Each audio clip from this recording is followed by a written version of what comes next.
उसके बाद में पुण्यात्माओं ये नियम है, और नियमों का हमने गुरुदेव ने बताया कि हमें अंतिम श्वास तक पालन करना है। देखो डॉक्टर चाहे कितना ही अच्छा क्यों ना हो, डॉक्टर का काम होता है आपका ट्रीटमेंट करना, आपका ऑपरेशन करना। उसके बाद डॉक्टर आपको कुछ मेडिसिन देगा और कुछ नियम बताएगा कि आपने अचार नहीं खाना, आपने दही नहीं खाना, आपने ये टैबलेट्स ये आपने गोलियां लेनी है। तो डॉक्टर चाहे कितना ही अच्छा क्यों ना हो, आपके भयंकर से भयंकर रोग का वो ट्रीटमेंट कर देगा, ऑपरेशन कर देगा। लेकिन यदि ट्रीटमेंट होने के बाद, ऑपरेशन होने के बाद फिर यदि आपने उस डॉक्टर के द्वारा दी गई उन नियमों को, उन कॉन्स्टिपेशन को, उन परहेज को नहीं ठीक समय से माना, और यदि आपने उनके द्वारा दी गई उन गोलियों को, टैबलेट्स को, दवाइयों को ठीक समय पर नहीं खाया, तो पुण्यात्माओं वो बहुत अच्छा डॉक्टर होने के बाद भी आपको लाभ नहीं दे पाएगा, ऑपरेशन आपका सक्सेस नहीं होगा, बीमारी आपकी नहीं कटेगी। तो हमारे सतगुरु रामपाल जी महाराज जी जो हमारे पूज्य गुरुदेव हैं, वो आध्यात्मिक डॉक्टर हैं और हम सभी मरीज हैं जन्म और मृत्यु के। हमें जन्म और मरण का रोग लगा हुआ है, और उनसे बढ़कर डॉक्टर दुनिया में कोई नहीं है। और जब हम उनसे संकल्प ले लेते हैं या हम उनसे नाम दीक्षा ले लेते हैं, तो वो हमारा ऑपरेशन कर देते हैं, हमारा ऑपरेशन हो गया। उसके बाद गुरुजी हमें कुछ नियम बताते हैं, परहेज बताते हैं, 11 परहेज है, और हमें उन्होंने चरणामृत दे दिया, प्रसाद दे दिया, आरती दे दी, सुनने के लिए जो है उन्होंने हमें सत्संग दे दिए।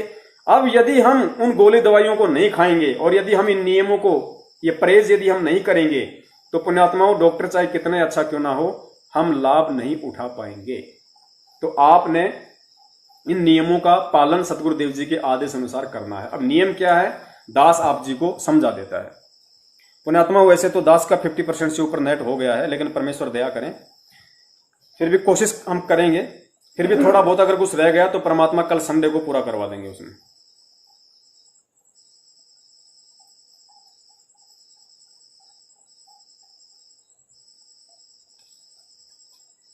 तो पुण्यात्माओं नाम दीक्षा इसमें लिखा हुआ है कि गुरु दीक्षा लेने से पहले आवश्यक नियम जिनका आपने अंतिम श्वास तक पालन करना है। अब पुण्यात्माओं हमें कैसे पालन करना है, हमें कैसे अपने गुरु को भगवान मानना है, गुरुदेव ने एक 9-10 मिनट के सत्संग के माध्यम से इस चीज को समझाने का पूरा प्रयास किया है। ये नई पुण्यात्माओं के लिए विशेष वीडियो है, जो पुण्यात्माएं नाम दीक्षा ले चुकी हैं, भले सार नाम ले लिया हो, और जो ये वीडियो देख रही हैं उनके लिए भी अति विशेष है, अति आवश्यक है। क्योंकि बिना सत्संग के ही हम मार खाते हैं, चाहे सार नाम क्यों ना ले लिया हो। अगर सत्संग हम गुरुदेव के नहीं सुनते हैं तो हम मार खा ही जाएंगे, काल का दाव लग ही जाएगा।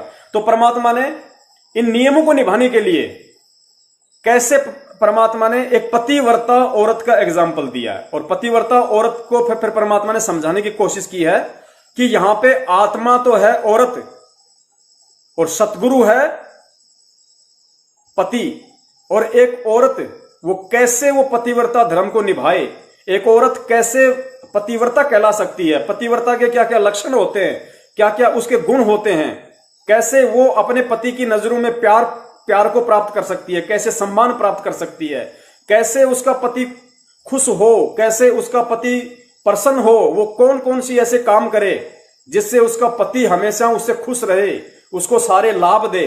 तो पुण्यात्माओं वो परमात्मा ने आत्मा और परमात्मा के एग्जाम्पल को देते हुए, यानी सांसारिक लोक में एक पतिव्रता औरत के ऊपर गुरुजी ने 9 मिनट का ये सत्संग किया है। फिर गुरुदेव ने बताया कि औरत तो समझो आत्मा को और पति समझो उस परमात्मा को। और ऐसे हमने इस भक्ति मार्ग में आने के बाद में अपने सतगुरु को अपना पति परमेश्वर समझते हुए हमें ऐसे व्यवहार करना है, उनकी ऐसी ऐसी हमने बातें माननी है, ऐसे नियम में रहना है, तब वो परमात्मा हमारे ऊपर प्रसन्न होगा। तो आप जी इस वीडियो को थोड़ा ध्यान से सुनिए पुण्यात्मा, बहुत ज्यादा दृढ़ता आएगी। ये साध संगति हो रही है पुण्यात्मा, ये सत्संग हो रहा है। परमेश्वर ने हमें इस चीज का आदेश दे रखा है, साध संगति, यानी भगत आपस में मिलके परमेश्वर की चर्चा करें, उनका गुणगान करें। बरवाला में गुरुजी सत्संग करते थे, उसके बाद क्या करते थे, भगत आपस में मिल बैठ के साध संगति करते थे। तो गुरुदेव ने कहा कि उससे आपको दृढ़ता आएगी। कोई पुराना भगत है आपको अच्छी अच्छी बातें बताएगा, आपको दृढ़ता आएगी। तो ये चीजें हम सबके लिए जरूरी है। तो दास भी ध्यान से सुनेगा, आप भी ध्यान से सुनिए।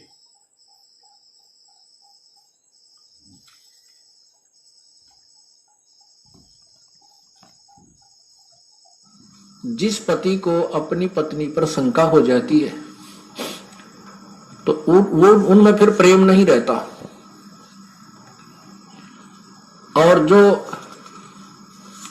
पतिव्रता स्त्री है, उसका पति अपने सामर्थ्य के अनुसार उसकी पूरी सुरक्षा करता है, पूरी सुविधाएं देने की चेष्टा करता है। ठीक इसी प्रकार हम आत्माएं, ठीक इसी प्रकार हम सभी आत्माएं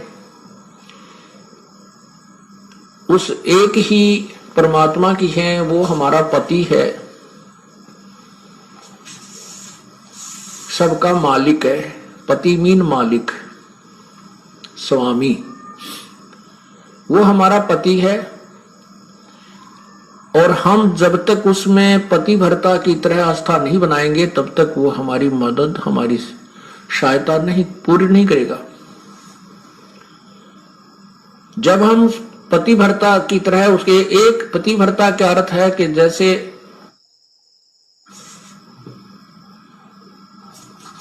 अपने पति के अतिरिक्त किसी भी परपुरुष में आस्था ना हो,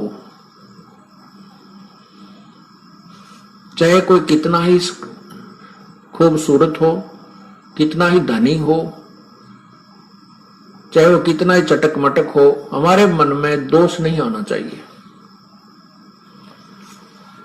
और एक अपने पति पर हमने श्रद्धा रखनी चाहिए, उसमें आस्था रखनी चाहिए। तो हम पतिव्रता का अर्थ ये भी नहीं होता कि पति के अतिरिक्त सबका अनादर करे। किसी का अनादर नहीं करना। जैसे जेठ जेठानी घर में होते हैं, जेठ है, जेठानी है, देवर देवरानी है, ननंद है छोटी बड़ी, सास ससुर है, इन सबको यथोचित सत्कार देना पतिव्रता का प्रथम कर्तव्य है। लेकिन जो समर्पण अपने पति में होता है वो किसी में नहीं हो सकता, नहीं होना चाहिए। तो हम पतिव्रता हैं। तो उस ऐसे ही जब हम कबीर परमेश्वर के चरणों में आते हैं, हमें ज्ञान होता है, तो हम अपने परमेश्वर के अतिरिक्त किसी के से अपनी मनोकामना पूर्णा की तरफ सपने में भी नहीं सोचेंगे। तो हम पतिव्रता है। ठीक है, हमारे कोई जैसे ब्रह्मा विष्णु महेश, देवता ऋषिजन संतजन कोई भी है, आदरणीय है, लेकिन पूजनीय नहीं है। जैसे पतिव्रता को अपना पति पूज्य होता है, उसी से को समर्पण करती है, तो वो समर्पण वो किसी को नहीं कर सकती, लेकिन आदर सबका करती है, वो आदरणीय है। इस भाव से जब हम प्रभु के चरणों में लगेंगे, तब परमात्मा हमारी सभी मनोकामनाएं पूर्ण करेगा। जब हम पतिव्रता हो जाएंगे इसके प्रति, किसी भी देवता से, किसी इष्ट से, किसी भी भूत प्रेत से या कोई झाड़े लानियों से हमारी कोई लिंक नहीं रहेगा, बिल्कुल सोचा नहीं सपने में। और फिर इस समर्थ के सहारे हम लगेंगे, तब ये हमें कितने सुख देगा। जब जो पतिव्रता जमी पर जो धर है पाव, समर्थ झाड़ू देत है ना काटा लग जावे। जैसे पतिव्रता स्त्री कहते पानी को चलेगी पानी भरने के लिए, अर्थात अपने जीवन रूपी सफर में वो चलती है। आत्मा जो केवल एक इष्ट पूर्ण परमात्मा कबीर जी पर आश्रित है, उसके जीवन रूपी सफर में, जीवन रूपी रास्ते यात्रा में, यात्रा के मार्ग में वो परमात्मा समर्थ भगवान कबीर परमात्मा ऐसे झाड़ू देता है।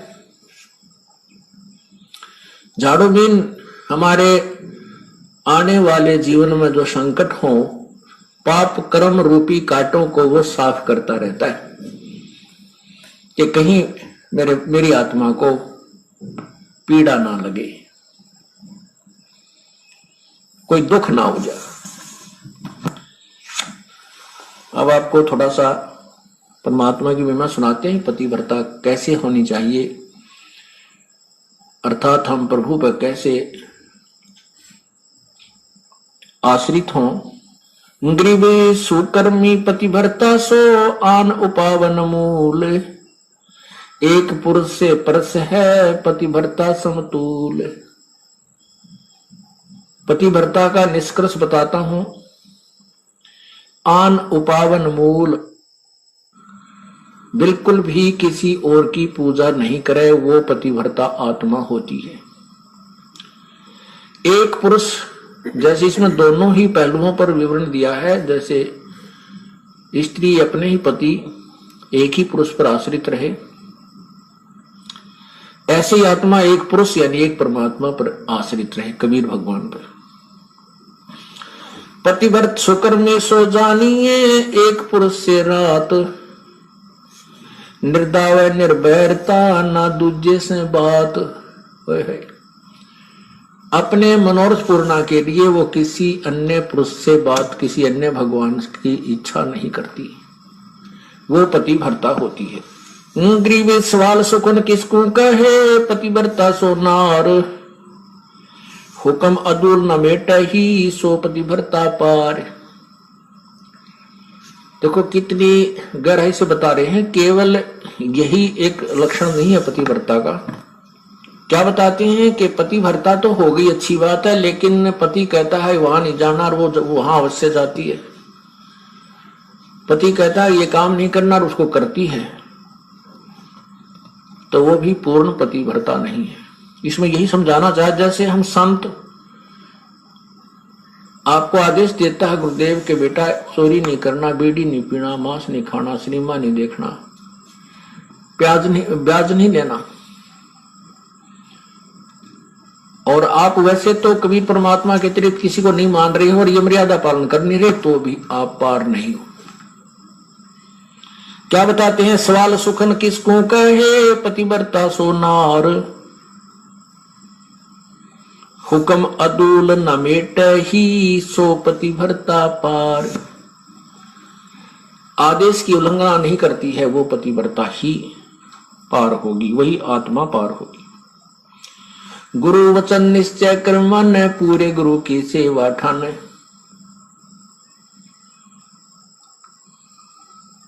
भाई जो गुरु वचन पे डट गे, रकट गे फंद 84 के, कट गे फंद 84 के, कट गे फंद 84 के। भाई जो गुरु वचन पर डट गे, रकट गे फंद 84 के। घर आंगन एक सारे है, वचन उल्लंघना होई। घर आंगन एक सार समझे, पतिव्रता अपने घर में रहे चाहे बाहर रहे, उसके आव भाव, उसका चलना बैठना उठना बोलना ऐसा ही रहे जैसे वो घर में रहती है, बाहर भी एक जैसा ही व्यवहार करे और वचन उल्लंघन ना करे। घर आंगन एक सारे है, वचन उल्लंघन ना होई। आन खसम से ओ लेने, पतिव्रता है सोई। आन खसम यानी और अन्य पति नहीं बनावे, उससे ओ लड़ा माने आड रखे, पतिव्रता है सोई। आन खसम से हंसता वो चंडी चोर चुड़ैल, जिनसे क्या घर बासे है, घर में बसे घुड़ैल। अब क्या बताते हैं परमात्मा के, जैसे कोई पतिव्रता स्त्री दूसरे पुरुष के साथ मजाक करती रहती है,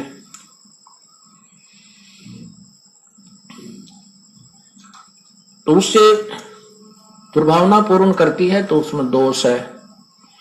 वो कहते हैं वो तो एक भूतनी बस है घर में, और उससे क्या घर, जिनसे क्या घर बास है, घर में बसे गुड़ैल। ऐसे ही ये पतिव्रता यहाँ आत्मा की तरफ ज्यादा संकेत है। परमात्मा कहते हैं कि मुझे ऐसे ही अच्छे नहीं लगोगे यदि तुम ऊपर से तो कबीर साहब करते हो, अब कबीर पंथी हैं, कबीर साहब के मानने वाले, अंदर से सारे देवताओं की पूजा करते रहते हो। आन खसम से हंसत है वो चंडी चोर चुड़ैल। परमात्मा इतने नाराज होते हैं। कहते हैं परमात्मा 100 वर्ष सतगुरु की पूजा, एक दिन आन उपासी, वो अपराधी आत्मा फिर पड़े काल की फांसी। 100 वर्ष तो ये साधना करते रहना जो हम आपको बता रहे हैं, और एक दिन अन्य पूजा कर लेना परमात्मा कहते हैं वो अपराधी आत्मा पड़े काल की फांसी।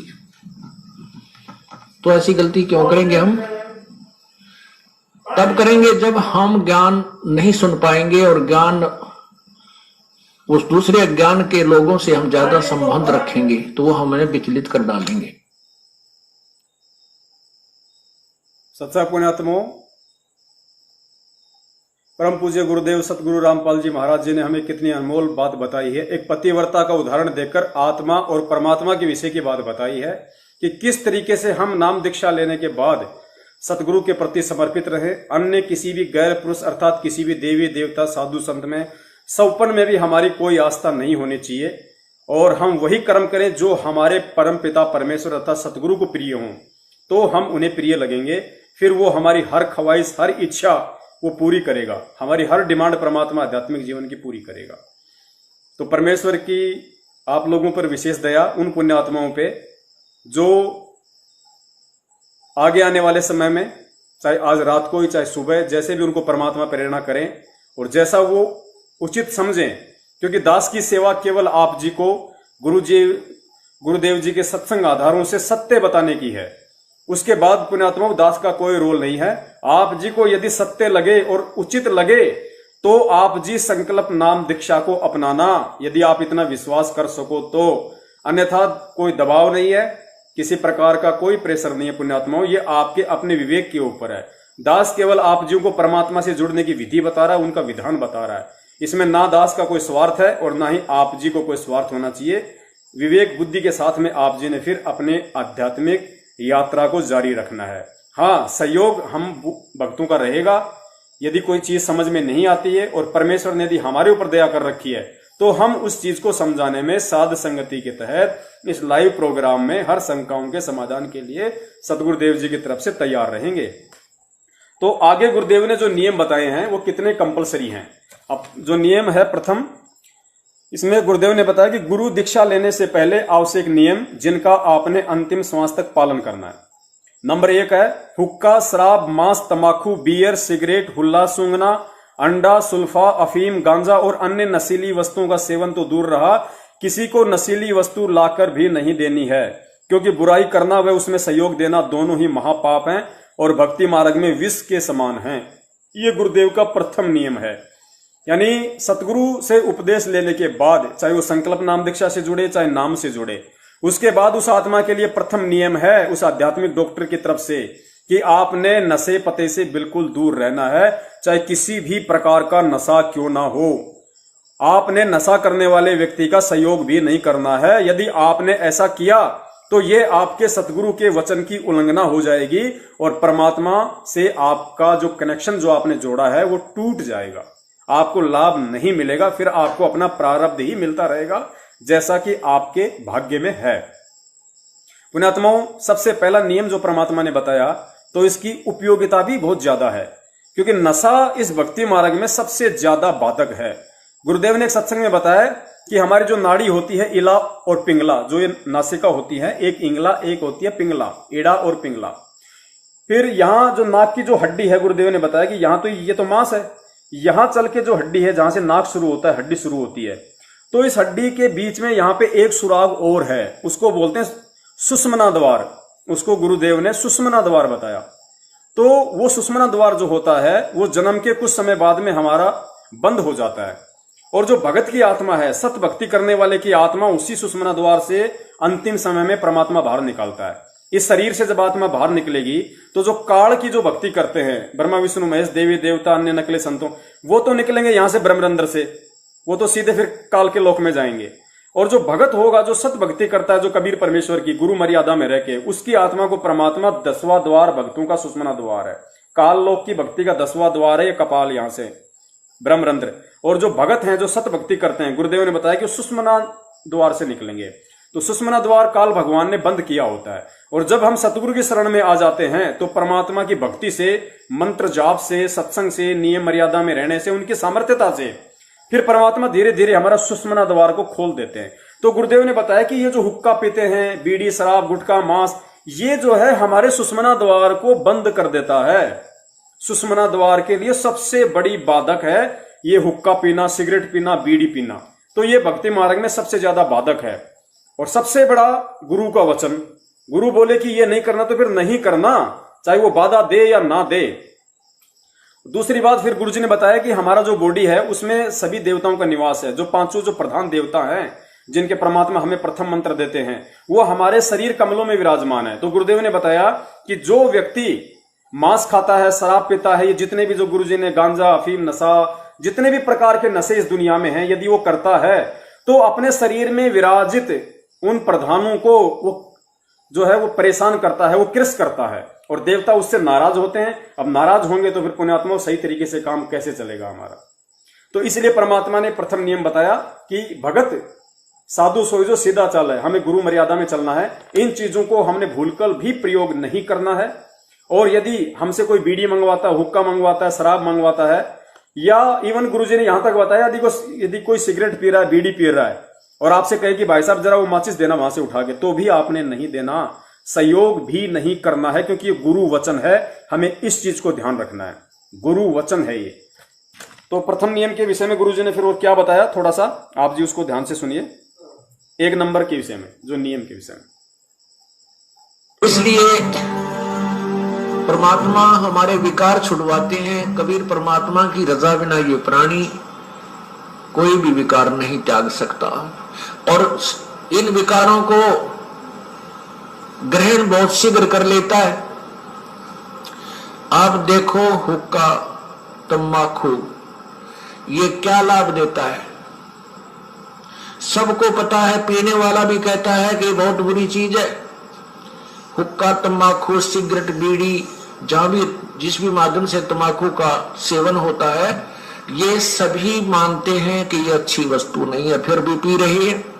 और छोड़ने की प्रार्थना करते हैं तो कहते हैं हमारे बस की बात नहीं, हम नहीं छूटती, छोड़ नहीं सकते। ये मन नहीं छोड़ने देता, क्योंकि इसने तो इसमें अपना माल तैयार करवाना है, इस प्राणी को बर्बाद करना है। कबीर परमात्मा की रजा होने के बाद ये प्राणी इन विकारों को छोड़ सकता है। ये मन कबीर परमेश्वर से डरता है, हिचकता है, उसकी कृपा से ही ये जीव को छुटकारा देता है। ऐसे ऐसे शराबी लोग और ऐसे हुक्का पीने वाले, चैन स्मोकर, सिगरेट पीने वाले, वो कहा करते थे कि आपके शरण में आने से पहले प्रभु कबीर जी की कृपा से नहीं थी जब हमारे ऊपर, हम बहुत प्रयत्न करते थे, हम भी दुखी थे शराब और बीड़ी से, तंबाकू से, हुक्के से, सिगरेट से। कोशिश करते थे कि इस बीड़ी को छोड़ दूं, कोशिश करते थे शराब को भी त्याग दूं। कई बार तो कहते हैं शाम के समय बंडल तोड़ के और फेंक देते थे बाहर कि आज नहीं पीनी, बीड़ी पीऊंगा नहीं रात को। कहते हैं रात को जब भी आंखें खुलती और बीड़ी की ऐसी ललक उठती कि रात के वह जूठे टोटके जो पहले पड़े थे कोई, उनको उठाकर और लगा लगा कर पीता, जब अपनी वो हवस शांत करता और फिर शुरू हो जाती। और जिस दिन से परमात्मा कबीर जी की कृपा हुई है, उसके बाद अब बदबू आती है। कोई और भी पीता है तो भी ऐसा लगता है जैसे ये क्यों पी रहा है, और हमें भी वो तंबाकू का धुआं बहुत बुरा लगता है। तो परमात्मा कबीर परमेश्वर जी कहते हैं कि ये तंबाकू, शराब, मांस, नशीली वस्तुएं कभी प्रयोग नहीं करनी चाहिए। ये काल ही करवा रहा है और परमात्मा की कृपा से, ज्ञान से और उनकी रजा से ये बुराई छूट जाती है। क्या बताते हैं, जैसे कई भक्त कहते हैं कि आपके गुरुजी तो गांव में त्राज करते हैं, एक आधा व्यक्ति, कि तुम्हारे गुरुदेव तो बच्चों को हुक्का भरने से भी मना करते हैं। ये कोई बात हुई? बूढ़ों की सेवा तो करनी चाहिए, बुजुर्गों की सेवा को भी मना करते हैं। बुजुर्गों की, वृद्धों की या माता पिता की सेवा को हम कभी मना नहीं करते, लेकिन अपने बुजुर्गों को और माता पिता को विष खिलाने से मना करते हैं। शराब तंबाकू ये विष है, ये धीमा विष है। अब उन बुजुर्गों से मैं प्रार्थना करता हूं कि जो तुम हुक्के को एक अपनी शानो शौकत मान बैठे हो, क्या उस हुक्के को आप अपने पोते या पोती को पिला सकते हो? हुक्का तंबाकू हुक्का पी रहा है दादाजी, और छोटा सा पोता आकर के उसी जैसे दादा पीता है ऐसे उस बच्चे को भी नकल करने की आदत होती है, तो वो भी सीखता है, वो पकड़ के हुक्का और ऐसे खींचता है, फिर उसको खांसी उठती है, आंखों में पानी आ जाता है। तो वो दादाजी कहता है, पिताजी कहता है कि ये हुक्का मत पीना, बहुत बुरी वस्तु है, आगे पियोगा तो तेरे थप्पड़ मारूंगा। और स्वयं पी रहा है, आप गलती कर रहा है, बच्चा न मना करे, बता कैसे असर होगा। अब जैसे माता पिता या दादा दादी दूध पी रहे होते हैं, पोता पोती दोता दोती आ जाते हैं, अपने मुंह से छोड़कर उनको पिलाता है, ले बेटा थोड़ा सा दूध पी पी उनको बेला फुसला कर, देख तेरी चोटी बढ़ गई, देख कितनी बड़ी चोटी होगी, और एक घूंट पी ले। तो वो अच्छी वस्तु है, दूध पिला रहा है दादा दादी माता पिता भाई बहन। लेकिन हुक्के को मना भी करता है कि खबरदार जो हुक्का पिया तो पीटूंगा तुझे, और स्वयं पी रहा है। और हुक्के को फिर कहते हैं, हुक्का भरने से मना करता है आपके गुरुजी, या बहुत गलत बात है। अरे नादानो, ये तो ऐसा खतरनाक विष है, इसका सबसे बड़ा पाप बताया हुक्के में तंबाकू में। क्या बताते, 100 नारी जारी करे सुरापान 100 बार, एक चलम हुक्का भरे वो डूबे काली धार। ओह, एक परत्रिया के पास गमन करने का कितना पाप बताते हैं। पर द्वारा स्त्री का खोले 70 जन्म अंधा हो डोले, मदरा पीवे कड़वा पानी 70 जन्म स्वान के जानी। और फिर कहते सुरापान मदमासा हारी, गमन करे भोग पर नारी 70 जन्म कटेंगे शीसम, साक्षी साहेब है जगदीशम।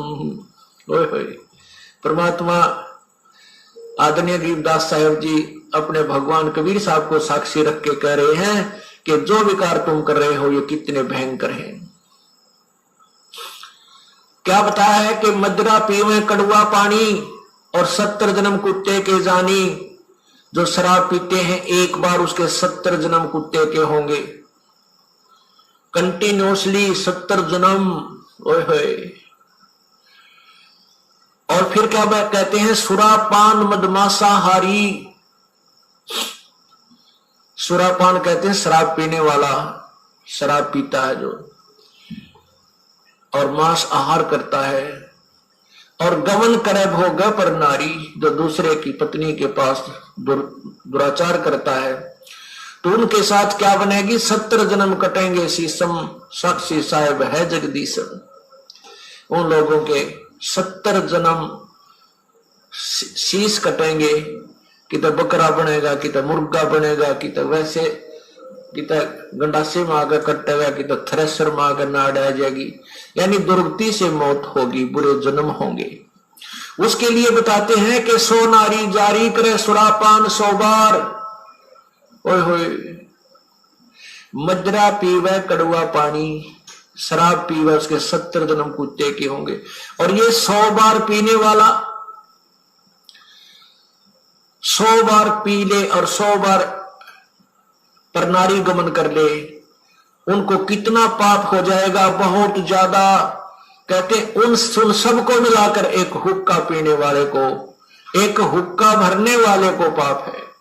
पीने वाले गेला तक के बनेगी, क्या बुरा हाल होगा उसका, जो केवल भरकर देता है, पीने का सहयोग देता है, उसकी ये दुर्गति। और पीने वाले का तो पता नहीं कितना जुल्म होगा उसके ऊपर।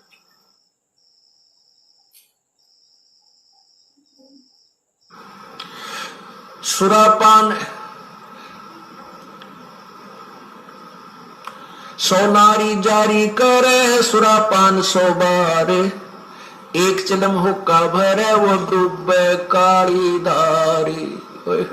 इसलिए मना करते हैं कि तुम हुक्का भी भर के मत देना, उन जो पाप कमा रहे हैं स्वयं भी नरक में जा रहे हैं और उसमें सहयोगी बना रहे हैं अपने पुत्र पुत्रियों को, पौत्र पौत्रियों को या पुत्र वधुओं को भी आजकल हुक्का भरवाने लगे। हमारे भी पूर्वज हुक्का पिया करते थे, हमारे पिताजी भी पीते थे, माताजी भी पिया करती बिना ज्ञान के। लेकिन ये क्या कहा करते थे कि भाई जो हुक्का नहीं पीता तेरे से हम हुक्का भरवाएंगे नहीं, पाप लगेगा हमको। इतना मानते थे कि हुक्का भरवाना भी पाप है, पीना तो पाप है ही, वो तो ये छोड़ नहीं रहे थे, विवश थे। लेकिन इतना ज्ञान अवश्य था कि हुक्का भरवाना भी पाप है। जो पी रहे हैं वो तो पाप का भागी हो ही रहा है, वो तो नरक में जाएगा। तो पुण्यात्मा परमात्मा की भक्ति से वो सब पाप खत्म हो जाते हैं। जैसे कपड़ा मैला हो जाता है साबुन लगाने से वो ठीक हो, स्वच्छ हो जाता है। तो हमारे माता पिताजी को जब ये ज्ञान हुआ तुरंत त्याग दिया उसी दिन। उसके बाद आज 20 वर्ष हो गए इन्होंने छुआ नहीं है उस पाप को। तो इसी को कहते समझा है तो सर दर पांव बहोर नहीं रे ऐसा दाव, निर्मल जीवन हो गया, समस्त शरीर हो गया और भक्ति भगवान की प्रवेश हो गई। सबसे पुण्यात्माओं, आगे परमेश्वर ने हमें नियम नंबर 2 बताया कि किसी भी प्रकार का कोई व्रत, तीर्थ, गंगा स्नान आदि नहीं करना तथा किसी अन्य धार्मिक स्थान पर नहाने या दर्शनों के लिए नहीं जाना है। किसी मंदिर में पूजा और भक्ति के भाव से नहीं जाना है कि इस मंदिर में भगवान है। भगवान कोई पशु तो है नहीं जो उसको पुजारी ने मंदिर में बांध रखा है। भगवान तो कण कण में व्यापक है। उसके गुणों का लाभ लेने के लिए प्रथम तो गुरु बनाइए, नाम लेकर सुमिरन करो, तब आपको ईश्वरीय लाभ प्राप्त होगा। कबीर साहब कहते हैं, कबीर पर्वत पर्वत में फिरा कारण अपने राम, राम सरी के जन मिले जिन सारे सब काम। तो पुण्यात्माओं, दूसरा जो नियम बताया परमात्मा ने कि हमें किसी भी प्रकार का कोई तीर्थ, व्रत, गंगा स्नान या कोई भी जहां पे लोग नहाने के लिए जाया करते हैं, सोचते हैं कि हमारे वहां जाने से हमारे पाप कटेंगे, लाभ मिलेगा, तो सतगुरु के शरण में आने के बाद, क्योंकि सतगुरु हमें वो सारे लाभ देगा जो लाभ हमें इस दुनिया के सारे व्रत, तीर्थ, गंगा स्नान, मंदिर, मठ, राम, भगवान जो नहीं दे सकते आजीवन, वो सुख एक सच्चा सतगुरु अपने शरण में लेते ही शुरू कर देगा। तो फिर हमारे गुरुदेव कहते हैं कि भाई मालिक की वाणी भी है कि एक के साधे सब सदे और सब साधे सब जाए, माली सिंचे मूल को फले फूले अगाए। तो हमने केवल मूल की पूजा करनी है, एक सतगुरु की पूजा करनी है, परमात्मा की। और परमात्मा की पूजा में सारी पूजाएं आ जाती हैं, सारे तीर्थ व्रत सब आ जाते हैं मालिक के। ये गुरु का वचन है जो हमें मानना पड़ेगा। फिर गुरुदेव ने बताया कि भक्ति भाव के अलावा, जैसे आप किसी मंदिर के पास रह रहे हैं, आपका मकान ही किसी मंदिर के पास है, या मान लीजिए आप किसी पुजारी की पत्नी है और आपने नाम ले लिया और पुजारी जी को समझ में नहीं आया तो रहना भी आपको मंदिर में पड़ेगा। तो गुरुदेव कहते हैं कि ऐसे कोई दोष नहीं है, चाहे आप सुबह से लेकर शाम तक मंदिर में, मस्जिद में बैठे रहो, रात को चाहे आप मंदिर में जाके सो, कोई दिक्कत नहीं है। लेकिन उस जगह पे हमने इस भाव से ना रहना है, ना जाना है कि यहां आया हूं तो मुझे कुछ लाभ मिलेगा, ये भगवान मुझे कुछ लाभ देंगे। भक्ति भाव से हमें उन मंदिर मस्जिद में नहीं जाना है, अन्यथा चाहे रात दिन वहीं बैठे रहो, वहीं सो, उसमें कोई दोष नहीं बताया। थोड़ा सा गुरुदेव जी के मुख कमल से सुन लीजिए और अच्छे से समझ में आएगा।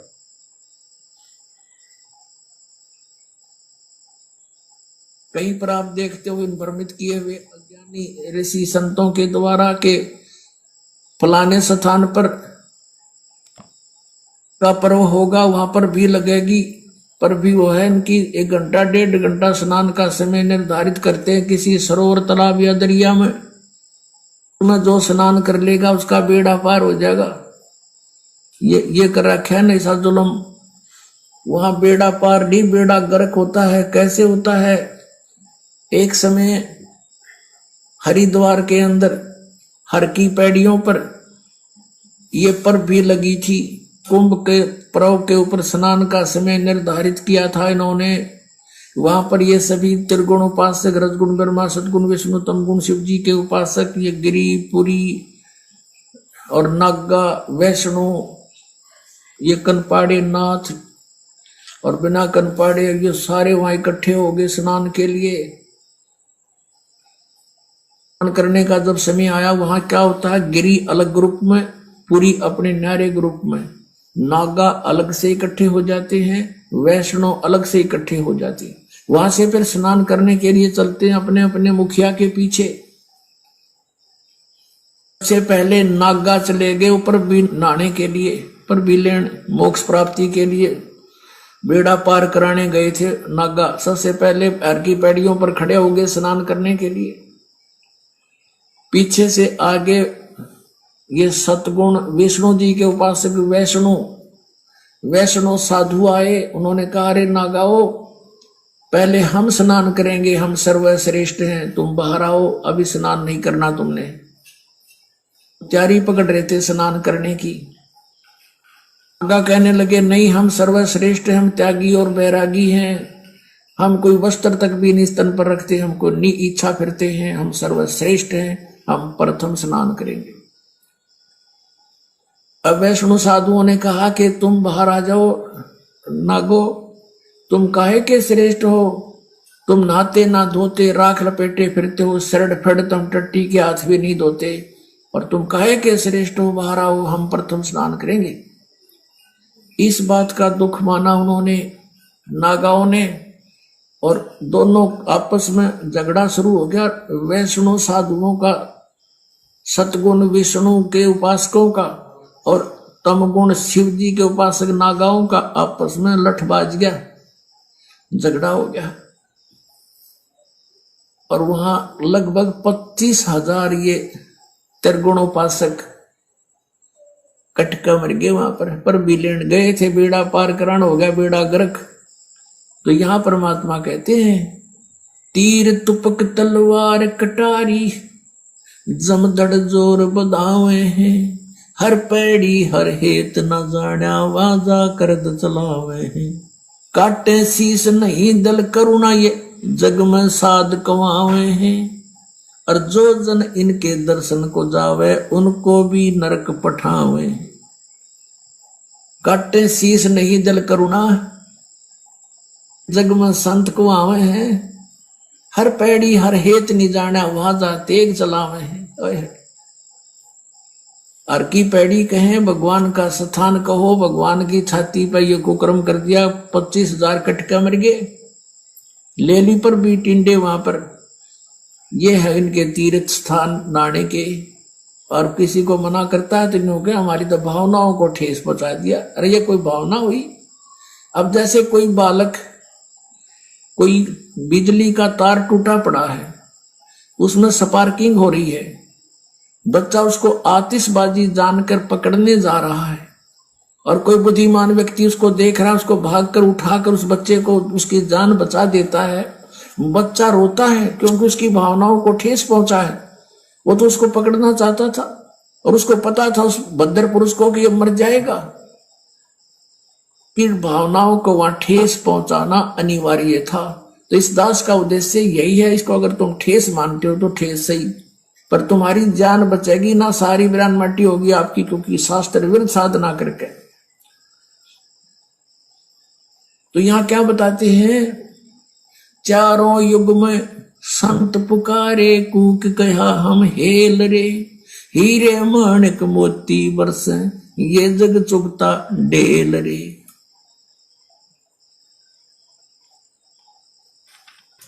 तो पुण्यात्माओं, आगे परमेश्वर का नियम नंबर 3 है, यदि किसी की मौत हो जाती है तो उसके फूल आदि नहीं उठाने हैं, ना ही कोई पिंड भरवाना है, ना ही 13 माही 6 माही बरसोदी पितृ पूजा, कोई भी समाधि पूजना, श्राद्ध निकालना आदि कुछ नहीं करना है।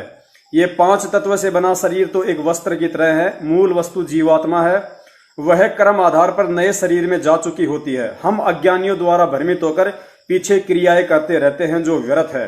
गरीबदास जी महाराज कहते हैं, देह पड़ी तो क्या हुआ, सभी झूठी सभी पटीट, और पक्षी उड़ा आकाश को चलता कर गया बीट। तो परमेश्वर जी कह रहे हैं कि यदि नाम दीक्षा लेने के बाद में यदि अपने परिवार में, घर में किसी की उपदेशी की अनुपदेशी की कोई मृत्यु हो जाती है, तो हमने वो पाखंड, वो सांसारिक, वो कर्म नहीं करने जो अज्ञानता के चलते समाज करता है। उनके फूल उठाना, फिर उनको गंगा जी में विसर्जित करना, फिर उनके पिंड भरना, फिर पंडित जी को बुला के उनके गरुड़ की कथा करवाना, फिर बाद में उसके 6 माही बरसोदी पित्र उसके श्राद्ध निकालना, आडंबर पाखंड, ये हमें नहीं करना। परमेश्वर कहते हैं कि यह शरीर तो एक वस्त्र की तरह है, मूल वस्तु जीव आत्मा है। अब जीव आत्मा ने जैसी भक्ति करी उसी आधार से वो अपने वो कर्म भोगेगी, चाहे पीछे से चाहे उस शरीर का आप कुछ भी कर लो, कुछ भी फर्क नहीं पड़ना है। पुण्यात्माओं, मूल वस्तु जीव आत्मा है। आज हम जीवित हैं, आज यदि हमें कोई थप्पड़ मारेगा, हमें कोई कील चुभाएगा तो हमें महसूस होगा, हमें दर्द होगा। कल को जब मृत्यु हो जाती है तो जीव आत्मा निकल गई, अब ये शरीर मिट्टी है, चाहे इसको गाड़ो, चाहे इसमें कील मारो, चाहे इसको हथौड़ा मारो, इसको कुछ महसूस नहीं होगा। तो मूल वस्तु जीव आत्मा थी। अब जीव आत्मा ने शरीर में रहते सहते, गुरुदेव कहते हैं, क्या कमाया, क्या भक्ति करी, कैसी साधना करी, कैसा खाया पिया, उस आधार से वो अपने कर्म लेकर गई। अब उसने वो कर्म भोगने अच्छे बुरे, और ये शरीर मिट्टी है। अब तुम इसको चाहे अज्ञानियों के कहने पे गंगा जी में डालो, चाहे कुछ भी करो, कोई फायदा किसी प्रकार का नहीं है सिवाय तुम्हारे लूटने पिटने के। सुनिए सतगुरुदेव जी के मुख कमल से।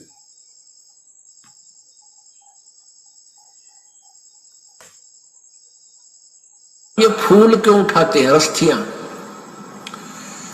अस्थियां जो व्यक्ति मर जाता है, मृत्यु हो जाती है स्त्री पुरुष की, तो उसको जला देते हैं, स्वाहा करते हैं हिंदू रीति में, हिंदू समाज में। तो फिर उसका वो अस्थियां क्यों उठाते हैं? अब ये पहले जीव आत्मा जाता है तपस्या पे, मनुष्य शरीरधारी, वहां इसका बक्कल उतर ले है, इसमें से जो गंध है वो निकाल कर फिर यू भेजा धर्मराज के पास। धर्मराज के पास इसका ऑटोमेटिक कैलकुलेशन पावर है, ये इतने कर्म किए, ये तेरा जीवन जा भगवान, तो ये प्रेत बन जाता है मान लीजिए। तो प्रेत बनते ही फिर सीधा इसको पटकते हैं नीचे, ये सीधा आता अपने घर ने, घर में इतनी लंबी कील गाड़े पावे, फिर यू बारे बार फिर देखता है तेरे शरीर को कहां ले गए थे, शमशान घाट में। वहां पहुंचता है ये सूक्ष्म शरीर में, ये प्रेत आत्मा बनकर। तो वहां वो अपनी हड्डियों को अपनी मानकर उनका चिपक जाता है, अकिया मेरी, यह मेरी, को ताजा जला पावे, नारी पहचान हो सब उसकी तय, उसका चिपक जाए, ये है मेरा शरीर।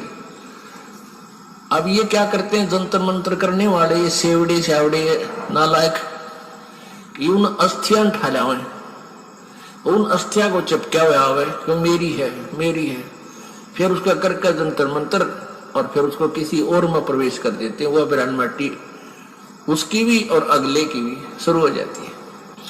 तो इन पेट भर संतों ने, ऋषियों ने, गुरुओं ने क्या सोचा कि इन एक धंधा और दे दा, जिसका मरे है यू स्त्री या पुरुष।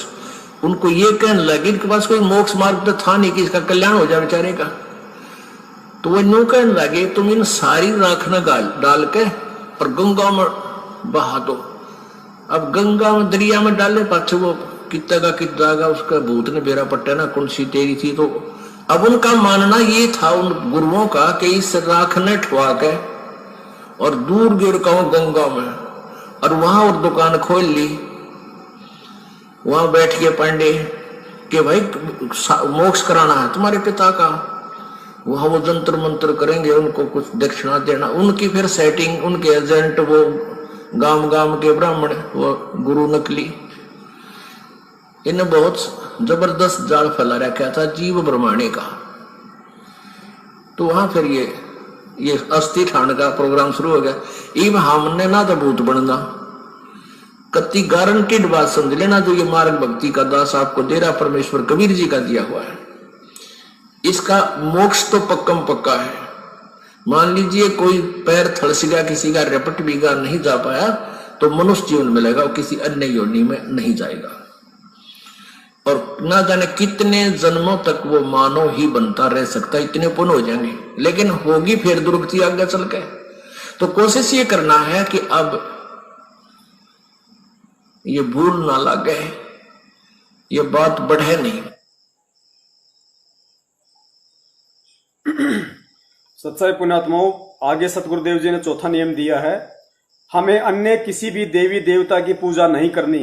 कबीर साहब कहते हैं, माई मसाणी सेठ शीतला भैरव भूत हनुमंत परमात्मा उनसे दूर है जो इनको पूजनते। कबीर देवी देव ठाडे भये हमको ठोर बताओ, जो मुझ कबीर को पूजे नहीं उसको लूटो खाओ। और फिर परमेश्वर कहते हैं कि कबीर 100 वर्ष सतगुरु की पूजा एक दिन आन उपासी, वो अपराधी आत्मा फिर पड़े काल की फांसी।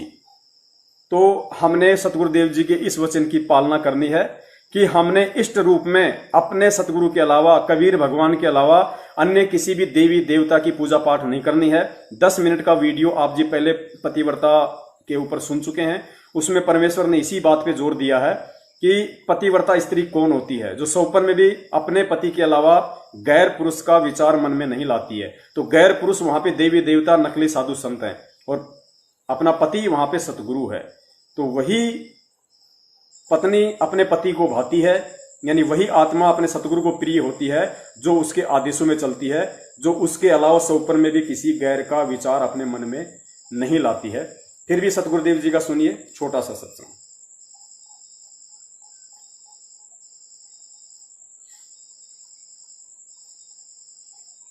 अब हम उस परमात्मा को इष्ट मानकर पूजा करेंगे तो हमारी शास्त्र अनुकूल साधना होगी। और इसमें कहा है कि सारा जो शास्त्र अनुकूल साधना करने से हमारे शुभ संस्कार बनेंगे, ये भक्ति रूपी पौधा बड़ा होगा, ब्रह्मा विष्णु महेश के पास हमारे संस्कार जाएंगे और ये बिना मांगे आपको देंगे, आपको बिना मांगे देंगे। जैसे फल लदपत हो बेटे नहीं के, आप भी खाओ, रिश्तेदार भी ले जाओ और पड़ोसी भी तोड़ ले जाओ तो भी समाप्त ना हो। तो इतना इस प्रकार हमारा ये पूरा भक्ति क्रम पूरा होता है। तो हम आपको सबसे पहले परमात्मा ने कहा है कि तीनों देवा इन कमल दलों में बसे, ये ब्रह्मा विष्णु महेश, और प्रथम इनकी वंदना और फिर सतगुरु उपदेश। तो हम इनकी पूजा नहीं कर रहे, हम किसी का किराया दे रहे हैं। जैसे हम टैक्स भर रहे हैं बिजली का, हम बिल भर रहे हैं इसका टेलीफोन का, वो पूजा थोड़ी कर रहे हैं, वो तो हम उनको दे रहे हैं। तो हमें हमारी सुविधाएं जारी रखेंगे, नहीं देंगे तो कनेक्शन काट देंगे। तो हम शास्त्र अनुकूल साधना कंप्लीट कोर्स ना करके अपनी अपनी डफली पीट रहे हैं, जिस कारण से हम परमात्मा से मिलने वाली साधना से वंचित होकर के हम नास्तिक होते जा रहे थे। अब परमात्मा ने दया करी आपके ऊपर और इस दास के ऊपर। इस दास को बनाया वो तत्वदर्शी संत, और जो ज्ञान परमात्मा 600 वर्ष पहले छुपा के थे खजाना, इस दास को चाबी दे दी। अब दास ने खोल दिया उसके बच्चों के सामने, अब खाओ और खर्चो, चलो सतलोक में।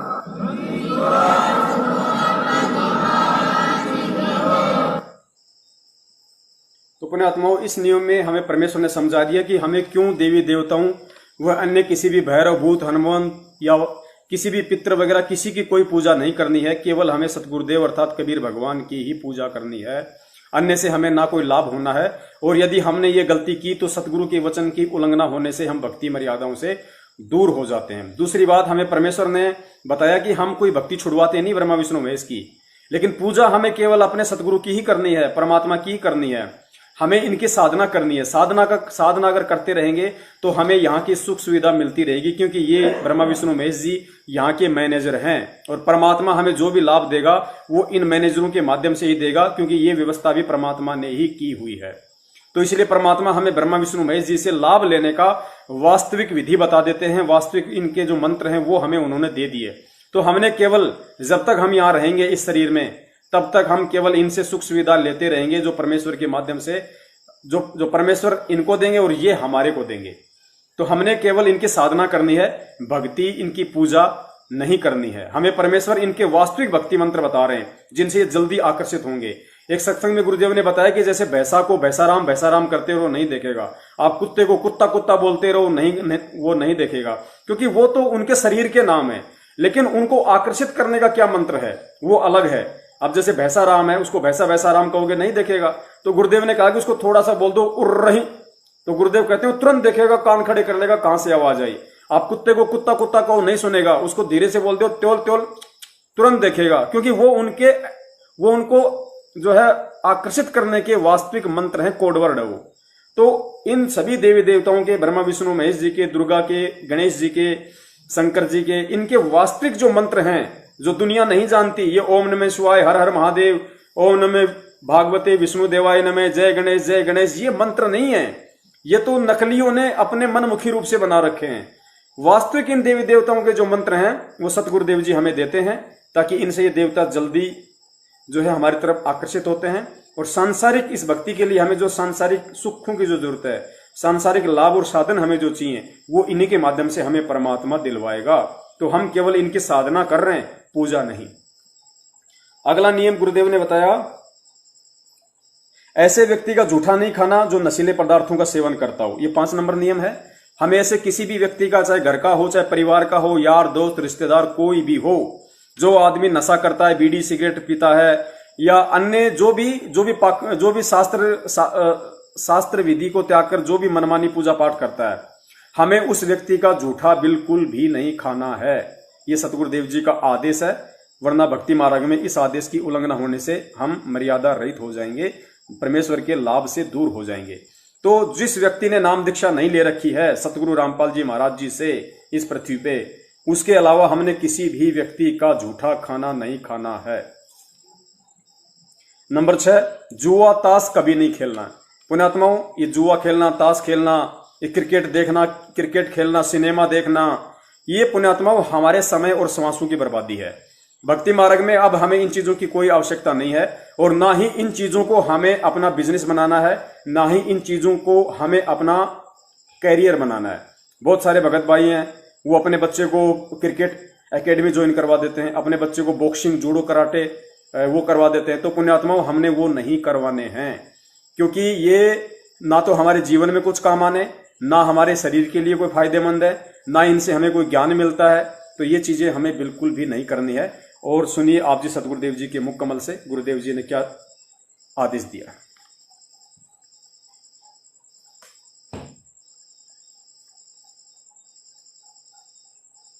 तो यहाँ बीड़ी, शराब, मांस, तंबाकू और किसी प्रकार का दहेज, बकवाद, सांग, सिनेमा, फिल्म, ये बकवाद नहीं देखनी, ये मैच नहीं देखने आपने। अब क्योंकि जब हम साधु हो जाएंगे, संत हो जाएंगे, जब हमने पता लग जाएगा कि देखा है कोई देखने की चीज है, ये ताश खेल रहे हैं, मार बेगम और कभी लेना नहीं देना, क्यों मन में बकवाद चाहिए, और सारा दिन सुबह से लेकर शाम तक लेट कर देखेंगे। और इसी तरह ये मैच, क्रिकेट के मैच 3-3 दिन आंख फाड़े बैठे रहे, क्या मतलब है इसका? अपनी भक्ति करे, मालिक ने याद करे, वह खेलना और हम देखा। जैसे मैं लड्डू खाऊं और तुम देखो, ओहो वो 2 खा गया, तुमने क्या मिला हो आदमियों। तो ये बालक बुद्धि से हमने थोड़ा हटके चलना पड़ेगा। वह तो अपने पैसे कमाओ, करोड़पति हो गए हैं, और ये भोले आत्मा बैठे बे मतलब टीवियां पर बैठे रहे, काम भी छोड़ दे। तो ये सारी बीमारी इस आधुनिक उपकरण का दुरुपयोग से होगी। ये फिल्म बकवाद गढ़ सारी उल्टे सुलटे हैं। किसी ब्याह दिखाओ लड़की का, एडवर्टाइजमेंट करो न, घोड़ा पर, बाजों पर, डीजे, वह बीमारी सारे समाज में ठोक दी। और हम इससे उल्टा हटाएंगे। भक्ति तभी से रखना, अगर आपने जूते ही रखने हैं तो चाम के नहीं रखना, क्योंकि ये पशुओं को बेरहमी से मारा जाता है और उनसे काट कर ये चाम तैयार किया जाता है। पहले पुराने समय में जो चर्मकार यानी चमार जो जूते बनाते थे, वो जीवित पशु को नहीं मारते थे। पशु मर जाते थे, उनकी खाल उतार करके अपनी मेहनत से उसको फिर जूता बनाने योग्य तैयार कर लेते थे। अब वर्तमान की तरह एक व्यक्ति 6 जोड़ी जूते नहीं रखता था। एक जूता जोड़ी, वह भी कति टूट ले, लित्र बढ़ ले, उसके फिर थेगली लवाए जाते थे और पहनते रहते थे। अब वर्तमान में तो बहुत जुल्म हो रहा है। भैंसों को, काटड़ों को, गौओं को बढ़िया चाम बनाने के लिए एक ऐसा केमिकल प्रयोग करते हैं, जीवित को भूखा रखते हैं, प्यासा रखते हैं, ताकि वो मांस समाप्त होकर के और चाम में समा जाए। और उसके जीवित के ऊपर ही फिर कहते बहुत जबरदस्त गर्म पानी डाल देते हैं, वो फूल जावे और वो पशु बहुत बुरी तरह चिल्ला रहा होता है। फिर उनको काट दिया जाता गर्दन से और फिर वो बढ़िया जूते बनाए जाते हैं। तो पुण्यात्मा, जिस दिन से इस दास को ये ज्ञान हुआ है, चांद के जूते, चांद की बेल्ट उसी दिन से त्याग दी थी। ऐसे ही आप जी को चाहिए कि चाम प्रयोग ही करना बंद कर दो, फिर अपने आप इन जीवों की हिंसा बंद हो जाएगी। मांस खाना बंद कर दो, अपने आप सुधार होना शुरू हो जाएगा। ये बातें कहने सुन से नहीं, ये किसी तरीके से इनका अंत किया जा सकता है। आजकल और अन्य बहुत अच्छे पैक्सर वगैरह के जूते आते हैं, उनको पहन लीजिए।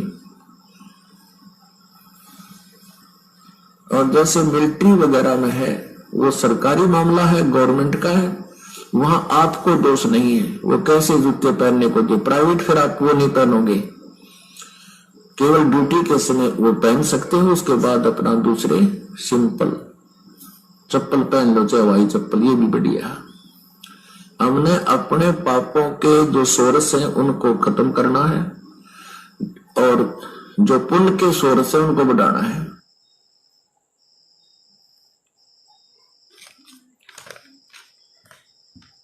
पुण्यात्माओं, आगे 7वां नियम है, किसी भी प्रकार के खुशी के अवसर पर नाचना व अश्लील गाने गाना सख्त मना है। जाहिर सी बात है, हम भगत हैं, हमें बकवादों से दूर होना होगा, हमें केवल भगवान के नजदीक जाना है और भगवान के नजदीक जाना है तो हमें इन सभी बकवादों से दूर हटना पड़ेगा। तो ये ब्याह शादी में नाचना गाना, फिल्मी गाने देखना, फिल्में देखना, ये सभी बकवादे हैं जो भक्ति मार्ग में विष के समान है और गुरु मर्यादाओं का उल्लंघन होता है। ये सबसे बड़ा पॉइंट है।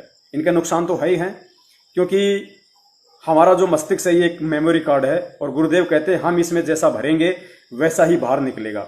तो यदि हम बकवाद देखेंगे तो हमारा मन विचलित होगा। और दूसरी बात, जब यदि बकवादे हम देखेंगे, फिल्म देखेंगे, ये गाने देखेंगे, और परमेश्वर कहते हैं जब तुम भक्ति करने बैठोगे, मंत्र करने बैठोगे, आरती करने बैठोगे, तो काल भगवान जो तुमने बकवाद इस मेमोरी कार्ड में फीड की है, वो फिल्में, वो क्रिकेट, वो फालतू के लोगों के साथ में बैठना, उल्टी सीधी बातें करना, जो बकवाद तुमने इस मेमोरी कार्ड में भरी है, और जब तुम भक्ति शुरू करोगे तो काल भगवान उस मेमोरी को चालू कर देगा, तो तुम्हें भक्ति में मन नहीं लगने देगा। वो बकवादे तुम्हारे अंदर आएंगी बार बार, वो फिल्मी गाने याद आएंगे, यार दोस्तों के साथ बैठ के की गई मीटिंगें याद आएंगी। तो भक्ति मार्ग में ये विष के समान है और गुरु का आदेश है। नियम नंबर 9, नियम नंबर 8, अपने गुरुदेव जी की आज्ञा के बिना घर में किसी प्रकार का यज्ञ हवन धार्मिक अनुष्ठान नहीं करवाना है। बंदी छोड़ अपनी वाणी में कहते हैं, गुरु बिन यज्ञ हवन जो कर ही मिथ्या जाए कभू न फल ही। गुरु बिन होम यज्ञ जो साधे औरों 10 मन पातक लागे। यानी गुरु जी की आज्ञा के बिना जब आप भक्ति मार्ग में आ जाओ तो गुरु जी यानी सतगुरु रामपाल जी महाराज जी के आज्ञा के बिना आपने किसी से कोई पाठ धर्म यज्ञ हवन नहीं करना है। आपने कोई बड़ा भंडारा नहीं करवाना इस मकसद से कि मुझे लाभ मिले। भाई भगत अगर आपस में मिल रहे हो, परमात्मा की चर्चा कर रहे हो, तो चाहे 100 भगत इकट्ठे हो, 200 भगत इकट्ठे हो, वहां बैठ के यदि परमात्मा की चर्चा के नाम पे या किसी सत्संग के बहाने यदि आप इकट्ठे हुए हो तो आप वहां पे आओ। चाय पानी भी हमें पीनी है, भंडारा भी करना है, साधारण भंडारा। लेकिन ये सोच के नहीं कि मैं जगत वालों को भंडारा करवाऊं, मुझे लाभ हो जाएगा, मैं उनको कंबल बांटूं, ये नहीं करना। फिर किसी भी अन्य गुरु से या किसी भी व्यक्ति से हमें पाठ हवन यज्ञ नहीं करवाना।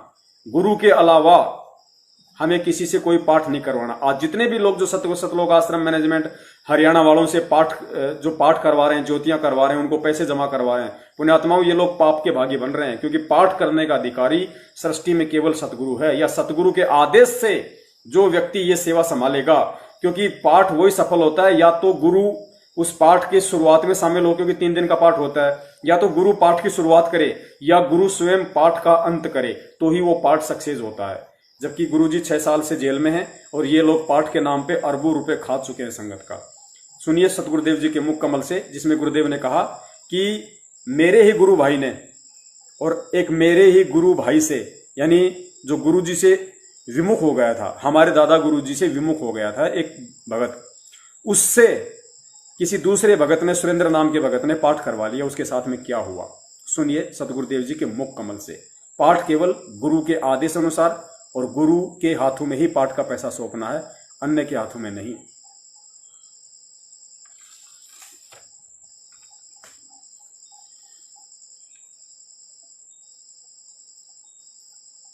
गुरु बिन काहू न पाया ज्ञाना, जो थोथा बुस छड़े किसाना।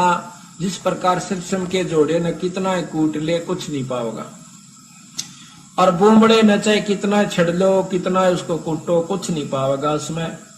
इसी प्रकार बिना गुरु के और उनकी श्रद्धा मर्यादा में रहे बिना आप कितनी भक्ति कर लियो कितनी साधना कर लेना। ये बार बार इसलिए कह रहे हूं कि कहीं हम आपको ना बता पावे और आप गलती कर जाओ। बिजली का हाथ लाना अच्छा नहीं होता, काम ले ले उससे। गुरु महिमा सुखदेव जो पाई, चढ़ बेमान बैकुंठा जाई। बिन गुरु पढ़े सो वेद पुराना, ताको ना ही मिले भगवाना। गुरु बिन प्रेत जन्म सो पावे, वर्ष हजार गर्भ सो रहावे। गुरु बिन दान पुण्य जो करही, मिथ्या हो कभी नहीं फरही। वो कभी नहीं फलेगा, फरही माने फलेगा। गुरु बिन भरम ना छूटे बाई, और कोट उपाय करो चतुराई। गुरु बिन होम यज्ञ जो साधे, और 10 मन पातक लागे। गुरु के बिना पाठ हरम धर्म पुण्य ये कुछ भी नहीं करना चाहिए, और 10 मन पातक लागे, दूना दुख होगा। आपको सुना भी था उस दिन कि एक नजफगढ़ के अंदर भगत जी है, हमारे गुरुजियों से बहुत सेवा करता है, वो अब भी करता है। नजफगढ़ के अंदर सेठी नाम है सुरेंद्र दिशोर खेड़ी का कमरा बनवा रखा छुड़ानी दाम में पहले से ही, और वहां पर खूब डट कर सेवा करे। घी का पीपे एक दो हर मेले पर देता है। एक बार उसने किसी दूसरे संत से जो कि हमारे गुरु से विमुख हो गया था, गंगा दास जी नाम के, वो अपनी आप बताई उसने एक दिन। कहने लगा उससे मैंने पाठ करवा दिया, और गुरु जी भी नजफगढ़ में, और पाठ उससे करवा रहा। कहते पाठ हो गया 3-4 महीना के बाद, वो उसमें बिजली वाला में लगा हुआ है। पहले तो फोरमैन था, मेरे का स्टूडेंट वगैरह हो रहा है। तो कहता एक मोटर ले आए थे नई, और वो मोटर में कोई डिफेक्ट हो गया। मेरे पास एक आया वहां का नौकर, वो कहने लगा जी वो मोटर नहीं चल रही जो ताजी लाए थे। ने बोला मैंने खोल कर देखने लग गया, उसका इतना चौड़ा दायरे में प्लेट सी लगी थी, खोली खोल दे एकदम डूडा पाटिया, तेल फूटा हुआ था टैंक उसकी कोई पाइप। पहले तो तेल लग गया और गेल आँच आली, सारे बाड़ा मार कपड़ा में कोट नु बकड़ बकड़ बड़ा मैं बाज लिया। काफी लंबा चौड़ा उस फैक्ट्री का उसका था स्टोर का खुला एरिया, बाजेगा दूनी आग बढ़ेगी। एक न भाग का मैं घेर दिया, घेर के न बोला लौट जा। यानी इस प्रक्रिया मेरा सारा तो मुंह जड़ गया, पछाण में नहीं आवा, बाल तो रहने की थे, कपड़े भी सारे शरीर के चिपक गए। 3 महीना में अस्पताल से आया। जब चालन जोगा हो गया, जब गुरुजिया के पास गया, पता उनको भी चल गया था कि इसने ऐसी गलती कर दी। जाकर ने बोला क्यों हो गया भाई? बोला जी गलती होगी माफ करो।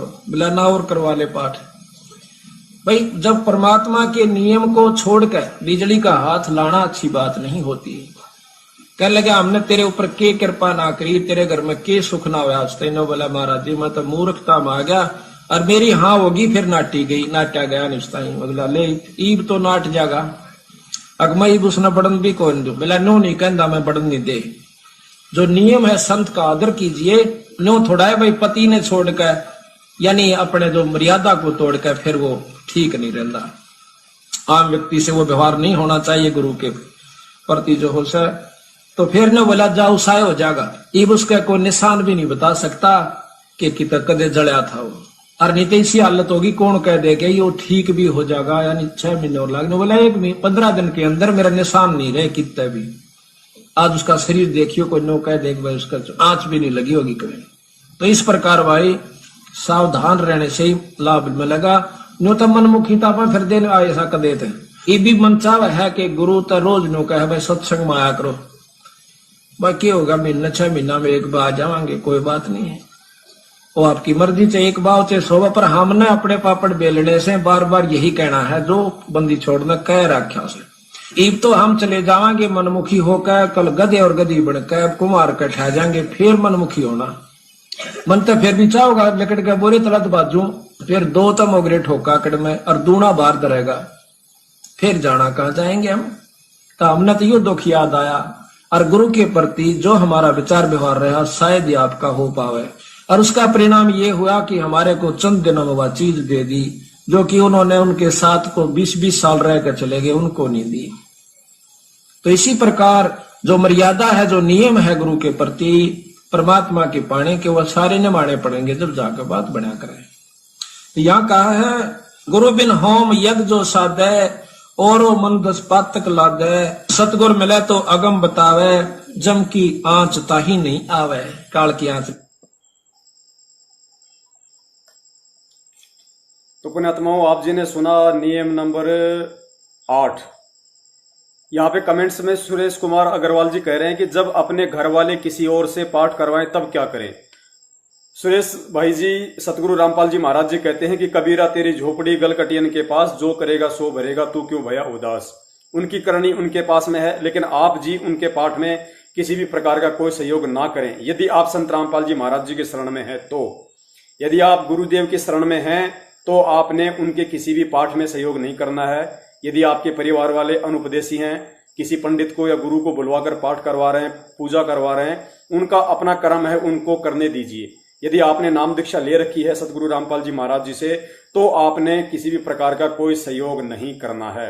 और यदि आपने भी नाम दीक्षा नहीं ले रखी है और आपके परिवार ने भी नाम दीक्षा नहीं ले रखी है, फिर चाहे आप दोनों करो, फिर तो आपने अपने प्रारब्ध का ही भोग भोगना है। नियम नंबर 9, छुआछूत नहीं करना है। हम सब एक मालिक के बंदे हैं। भगवान ने किसी भी जाति या मजहब के स्त्री पुरुषों में कोई अंतर नहीं किया, तो हम क्यों करें। बिल्कुल पुण्यात्माओं, हम भगत बन गए। हमें मालूम पड़ना चाहिए कि हम सब एक ही परमात्मा की आत्माएं हैं। यहाँ हमें काल भगवान ने समुदाय में, जाति में, धर्मों में डिवाइड कर दिया ताकि हम एक दूसरे में उलझे रहें, भक्ति की तरफ हमारा ध्यान ना जाए। लेकिन तत्व ज्ञान होने के बाद में हमें इस चीज की परख हो जाती है कि हम सब एक ही परमेश्वर की आत्मा है। हम सब, हमारी केवल जीव हमारी जाति है, मानव धर्म हमारा, हिंदू मुस्लिम सिख ईसाई धर्म नहीं कोई न्यारा। तो इस नियम पे ज्यादा विचार करने की, ज्यादा इसको खोल के बताने की आवश्यकता नहीं है। समझदार को संकेत ही काफी है। नंबर 10, दहेज लेना व देना सामाजिक कुरीति है तथा मानव मात्र की अशांति का कारण है। उपदेशी के लिए मना है। जिसने अपने कलेजे की कोर पुत्री को दे दिया, फिर बाकी क्या रह गया। आपे आवे रतन बराबर, मांग्या आवे लोहा। विवाह शादी हमें बिल्कुल सादे तरीके से करनी है। गुरुदेव ने बताया ना दहेज लेना है, ना दहेज देना है।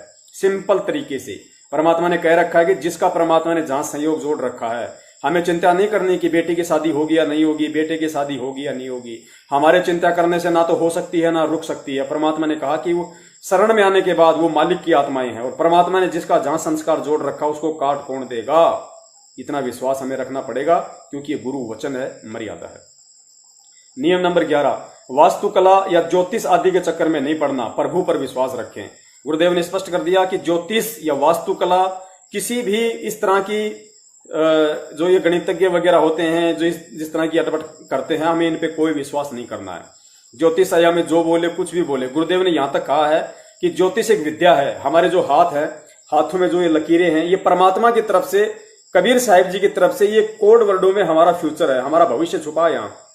तो कोई भी ज्योतिष इनको देख के ये तो बता सकता है कि भाई तुम्हारे साथ आगे क्या होगा, क्या नहीं होगा, तुम्हारी शादी होगी कि नहीं होगी, तुम्हारे कितने बच्चे होंगे तो कितने लड़के होंगे, कितनी लड़की होगी, धंधा क्या होगा, क्या नहीं होगा, वो बता सकते हैं, क्योंकि ये कबीर परमात्मा के कोड वर्ड हैं, हमारे भविष्य के, जन्म से लेकर मृत्यु तक के। लेकिन गुरुदेव ने कहा कि वो सिर्फ बता ही सकता है, उसमें बदलाव नहीं कर सकता, और जो बदलाव कर सकता है उसकी हम शरण में आ गए। तो उसकी शरण में आने के बाद हमें ज्योतिष वातिष पे कोई विश्वास किसी प्रकार का नहीं करना है, वरना हमारा विश्वास परमात्मा से हटके हमारी आस्था वहां हो जाएगी और हम गुरु मर्यादाओं से दूर हो जाएंगे। इसके विषय में भी गुरुदेव जी ने खोलकर बता रखा है। सुनिए आप जी सतगुरुदेव जी के मुकम्मल से। एक भक्त सत्संग में जा रहा था। परमेश्वर कबीर जी रह कराते रहते हैं, रूपांतर करके समय समय पर, और भक्ति की स्थिति को बनाए रखते हैं। और काल ये चाहता है कि भक्त नास्तिक, सभी मानव नास्तिक हो जाए, इनको ऐसा उल्टा ज्ञान दिवा दूं, ये साधना करें, इनसे कुछ लाभ मिला नहीं, और ये भूल जाओ भगवान को। क्योंकि जो आस्तिक हैं वो भगवान की चाह में कहीं ना कहीं भटकते रहते हैं, और उनको भटकने वालों को परमात्मा किसी ना किसी तरीके से अपनी शरण में ग्रहण कर ही लेता है। इसलिए परमात्मा रह कराते कबीर जी, और कहीं गुप्त रूप से कोई साधु संत का रूप धारण करके किसी नगरी में 10-5 वर्ष रह गए, किसी में 2 वर्ष रह गए, तो उनको बहुत सा लाभ दे जाते हैं और भगवान की स्थिति को पुनः स्थापित कर जाते हैं। तो कबीर परमेश्वर जी का एक,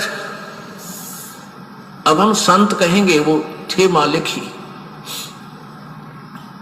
क्योंकि प्रारब्ध में परिवर्तन कबीर जी के अतिरिक्त तो कर ही नहीं सकता, या उसका कोई कृपा पात्र संत वो परमात्मा ही भेजता है। तो ऐसे एक परमेश्वर कबीर जी के सत्संग में भगत जाया करता था। उसकी पत्नी ने उपदेश नहीं ले रखा था, वह विरोध करती थी, वो अन्य पूजाएं ही किया करती थी। उसकी पत्नी ने बताया था, उसकी पत्नी इन ज्योतिष वालों पर बड़ा विश्वास रखती थी। वो अपने पति की जन्म पत्री को लेकर एक ज्योतिषी के पास गई, भविष्यवक्ता के पास। उसने उसकी जन्म पत्री देखकर बताया कि तेरे पति की आयु इतने वर्ष है। उसने बहुत जंतर मंत्र भी करवाए कि मेरे पति की आयु बढ़ जाए, ये हो जाए। अब क्या था,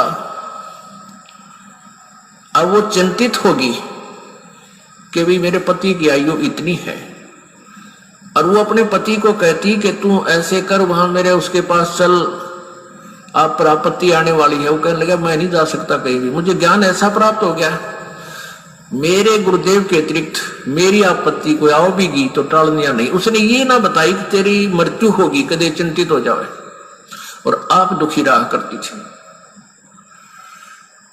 अब उस ज्योतिष जिसने ये बताया था, उसने सारे जंतर मंत्र कर लिए, लेकिन कोई परिवर्तन उससे नहीं हुआ। उसने कहा कि बहन अब मेरे बस से बाहर की बात है, तेरे पति की रक्षा करना।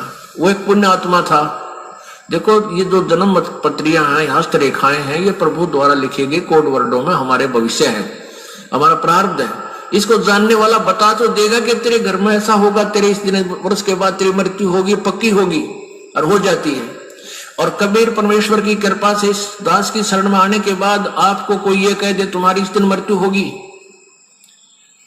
और यहां का नाम ले लेना फिर नहीं होगी, वो एक्सटेंड होगी। ये वो परमात्मा जो आपकी आयु बढ़ा देता है। तो भक्त सत्संग में जा रहा था। जब वो सत्संग में जा रहा था तो रास्ते में उसी गांव का नगर, सच्चाई पुण्यात्माओं, अब देखो परमेश्वर कितनी बड़ी बात कह गई। थोड़ी देर पहले परमात्मा कह रहे थे कि प्रारब्ध में परिवर्तन केवल कबीर परमेश्वर ही कर सकता है और कोई नहीं कर सकता। और अब क्या कह रहे हैं परमेश्वर, यदि आपको कोई ज्योतिष ये कह दे कि तुम्हारी मृत्यु होनी है, और फिर गुरुजी कह रहे कि यहां से आके नाम दीक्षा ले लो, मृत्यु नहीं होगी, तो गुरुदेव कौन है? ये संकेत होते हैं परमेश्वर की तरफ से। सुनिए आगे।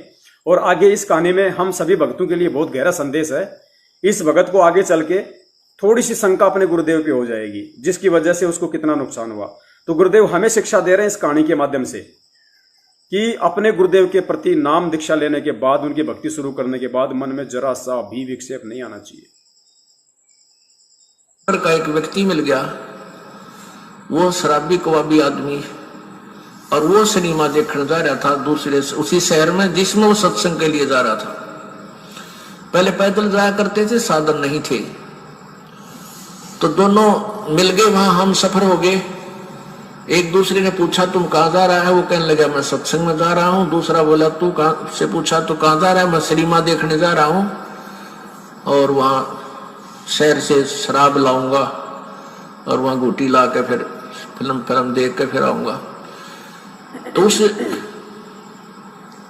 भगत से वो कहने लगा, वो शराबी, कि क्या रखा है तेरे सत्संग में? कुछ ना रखा वहां पर, ये तो मूर्ख बना रखे तुम इन संतों ने। आजा, खान पीन की उम्र है, आ चल मेरे साथ, सिनेमा देखेंगे, फिल्म देखेंगे, गुटी लावांगे, होटल में रोटी खावांगे। भक्त ने बोला बस भाई हम तो सत्संग में जाएंगे। काफी बात चलती रही, कहता रहा कुछ ना दे रहा भाई, देख हमारे ठाठ देख ले, और कुछ ये सब बकवादे हैं, ये उम्र कौन सी भक्ति करने की है, तो जवान पड़ा है, बुढ़ापे में देख लिए। पर वो नहीं माना भक्त। तो उधर चलते चलते वो रास्ते में उन्होंने पेशाब करने की इच्छा होगी दोनों को। एक राइट साइड में रास्ते से पेशाब करने चलेगा, एक लेफ्ट साइड में। जो शराबी कबाबी था वो पेशाब करने गया, तो वहां क्या देखा? उसने देखा कि वर्षा हो चुकी थी। वर्षा के बाद कुछ मिट्टी हटके एक मटका था, घड़ा छोटा सा, और उसमें देखा, झांक के हाथ हटा टूट मिट्टी, तो उसमें सोने की ईंटें मिली। छोटी छोटी ईंटें होती थी, 100-100 ग्राम की सोने की ईंटें। वो पहले छोटी ईंटें होती थी, वो 4-5 मिल गई उसने, यानी 4-5 का मतलब आधा किलो सोना, आधा किलो सोना। आज तो बहुत महंगा है, उस समय सस्ता होते हुए भी कीमत बहुत थी उसकी। वो वापस आया जो लफंडर था, और उधर से भगत आया। भगत ने कहने लगा, देख भाई, आप तो रोज भक्ति करते हो, सत्संग में जाता है, और मैं कद्दे भक्ति नहीं करता, ना भगवान भजता हूँ, सारा दिन मौज मस्ती मारता हूँ। देख मेरे को ये 4-5 सोने की ईंटें मिली, आजा दिखाऊंगा कहाँ मिली। वो देखा वहां पर, वो मटका की इसमें मिली। अब काल तो पूरा जाल डाला है अपने भगत पे, परमात्मा के भगत पे किसी तरह भक्ति छोड़ दे। फिर वो कहने लगा, देख ले तो मान जा निकम्मे, आजा मेरी गेला गुटी छुटी लावांगे, 4 सैर सपट्टे करांगे। उस भगत के दिल में थोड़ा सा कच्चापन आ गया, थोड़ा सा। और वो चलते चलते क्या था, चल रहे थे और रास्ते में उसके पैर में कांटा लग गया। ये बातें क्योंकि उसका ध्यान बट गया थोड़ा सा, वो कांटा लग गया और कांटा लाग के अंदर ही टूट गया। अब उसने सोची, वो कह रहा, देख अब क्या करी रक्षा तेरे गुरु जी ने, यू कांटा भी लग गया तेरे। कहने का भाव है कि काल ने अपने पूरी जाल डाला, लेकिन वो भक्त 10 से मस नहीं है। उसने सोचा भाई गुरु जी से आज या फाइनल बात पूछूंगा मैं, यह तो बहुत उल्ट से बात होगी। भाई मैं भक्ति भी कर रहा हूं, आपस समर्पण भी हूं, और मेरे ऊपर मैं घर में कोई बरकत सी भी ना दिखती, और ये सारे उल्टे काम कर रहे। देख सोना भी मिल गया निकम्मे ने, और भाई सारे ठाठ कर रहा। तो ये मन में सोच के गुरु जी के पास हो सकता है मुझ दास में कोई त्रुटि हो, जिस कारण से मैं आपसे लाभ प्राप्त नहीं कर पा रहा प्रभु। वो सारी कहानी बताई कि परमात्मा एक नंबर का निकम्मा आदमी हमारे गांव का, दारू वो पीवा, बकवाद सारी करे, फिल्म देखा, वो मैंने रास्ते में मिल गया। और उसको रास्ते में एक सोने की 4-5 ईंटें मिली, आधा किलो सोना, और मेरे पैर में कांटा लग गया। उसने मुझे बहुत डगमग करने की चेष्टा की, गुरुदेव हम भी जीव हैं, मेरे भी मन में थोड़ा सा खोट पैदा हो गया, मुझ पापी पर रक्षा दया करो दाता, ये क्या कारण है। तब उसने बताया, बेटा आज तेरी मृत्यु होनी थी, आज के बाद तेरा जीवन नहीं था। और वो निकम्मा अपना पिछली बैटरी चार्ज कर रहा था, वो खर्च रहा है, बर्बाद कर रहा है, उसके पास भविष्य में कुछ नहीं होगा। बेटा तेरी उम्र बढ़ गई, तेरे आज फाइनल तेरी फैसला था। आज कहते हैं द्वार धनी के पड़ा रहे, धक्के धनी के खा, और 100 काल जगजोली पर द्वार छोड़ नहीं जा। आज जब तू डगमग हो जाता, तेरी शाम पूरी नहीं होती, तू खत्म हो जाना था। आज तू पड़ा रहा, सच्चे दिल से लगा रहा, तो तू बच गया। अब वो अपने गुरु जी की एक एक बात पर विश्वास किया करता था। वापस आ गया करने, काटा कुटा वहां कटवा दिया, भगतान निकाल दिया। अपनी पत्नी से आके कहने लगा कि आज मेरे गुरुदेव ने ये बताया कि आज मेरी मृत्यु होनी थी, और गुरु जी की भक्ति से, उसके नाम से, उनके आशीर्वाद से आज मेरा जीवन बच गया। उसकी पत्नी ने उसी समय उसको कहा कि सचमुच तेरे गुरु जी पूर्ण परमात्मा है। यो जो जन्म पत्री ले रही थी, कहने लगी मैंने दिखाई थी एक जन्म पत्री कि इस वर्ष में तेरी मृत्यु थी, और मैंने सारे जंतर मंत्र करवा लिए थे। उस मेरे जिसके पास मैं जाती थी, उसने लास्ट में हाथ खड़ा कर दिया था कि मेरे बस की बात नहीं तेरे पति को बचाने की। और मैं बहुत चिंतित थी, रोया करती भगवान पड़कर भगवान के आगे। तो उसकी पत्नी ने भी उपदेश लिया, और वो बालक का फिर उन बच्चों का पूर्व अच्छा जीवन रहा, काफी लंबी आयु उसको प्राप्त हुई। तो इस प्रकार हमने अपने परमात्मा के ज्ञान पर ये विश्वास रखना पड़ेगा। इसमें थोड़ा धीरज, धैर्य की आवश्यकता है। सत्संग पुण्यात्माओं, ये 11 नियम हुए आज पूरे। सतगुरुदेव जी ने जो बताए हैं 11 नियम हो गए। दास का नेट पैक भी 100% पूरा हो चुका है, मैसेज आ चुका है। आगे कब तक चलेगा कुछ नहीं कहा जा सकता। इसलिए आज हमारा जो वीडियो बनाने का मकसद था वो परमेश्वर ने पूरा करवाया। बहुत सारे भगत भाइयों के कमेंट्स भी थे। एक भाई कह रहा है कि भाई नाम दीक्षा कहाँ से लें, तो दास निवेदन करेगा भैया वही बात है, पूरी रात तो रामायण पढ़ी, सुबह कहा कि सीता का बाप कौन है। शुरू में यही तो बताया गया है कि हम संकल्प नाम दीक्षा लेके परमात्मा से जुड़ सकते हैं। आप जी पूरा वीडियो शुरू से देखिए, आपकी आएगा आपके समझ में।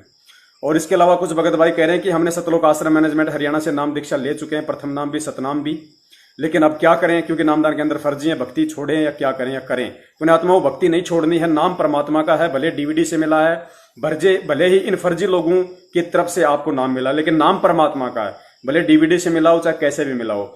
आपने केवल इन लोगों को छोड़ना है, इन मैनेजमेंट वालों को छोड़ना है, नामदान केंद्र वालों को छोड़ना है, कोऑर्डिनेटर को छोड़ना है, ना तारीखों पे जाना, ना किसी दान धर्म किसी प्रकार का इनको किसी भी प्रकार का कोई पैसा देना है। इनकी कोई बात आपने नहीं माननी जो गुरुजी के ज्ञान के विरुद्ध है। आपने गुरुजी के हिसार जेल से बाहर आने तक जिस विधि से आपको गुरुजी ने नाम दीक्षा के लिए आदेश दिए, उसी तरीके से आपने वो नाम का जाप करना है, मर्यादा निभानी, अपना काम धंधा करना है।